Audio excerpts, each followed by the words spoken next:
दूसरे कॉल की तशरीह की एक वजह यह भी है कि हिरा में रसूलुल्लाह सल्लल्लाहु अलैहि वसल्लम का क़याम माह रमज़ान में हुआ करता था, और मालूम है कि हज़रत जिब्रील अलैहिस्सलाम हिराई में तशरीफ़ लाते थे। जो लोग रमज़ान में नुज़ूल वही के आगाज़ के कायल हैं, उनमें फिर इख्तिलाफ़ है कि उस दिन रमज़ान की कौन सी तारीख़ थी। बाज़ बात कहते हैं और बाज़ 17 और बाज़ 18। मुख्तसर मिरवहदे रहमतुल आलमीन अल्लामा खज़रमी रहमतुल्लाहु अलैह का इसरार है कि ये 17वीं तारीख़ थी।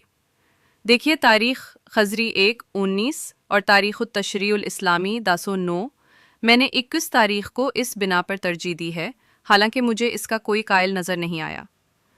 कि बेशतर मीरत निगारों का इत्तिफ़ाक़ है कि आपकी बेसत 2 शंबे के रोज़ हुई थी, और उसकी तायद अबू कतादा रज़ी अल्लाह अन्हु की इस रिवायत से भी होती है कि रसूलुल्लाह सल्लल्लाहु अलैहि वसल्लम से दोशंबे के दिन के रोज़े की बाबत दरियाफ़्त किया गया, तो आपने फरमाया कि ये वो दिन है जिसमें मैं पैदा हुआ, जिसमें मुझे पैगंबर बनाया गया और जिसमें मुझ पर वही नाजिल की गई।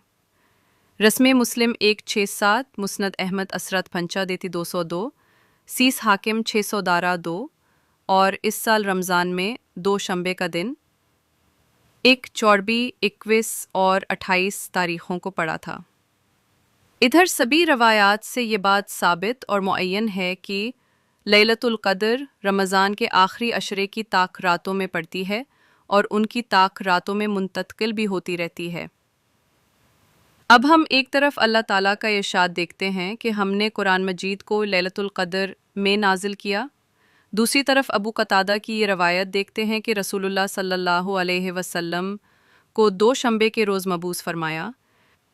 तीसरी तरफ तक़वीम का हिसाब देखते हैं कि इस साल रमज़ान में 2 शंबे का दिन किन किन तारीख़ों में पड़ा था, तो मुतय्यन हो जाता है कि नबी की बैसत 21वीं रमज़ान की रात में हुई।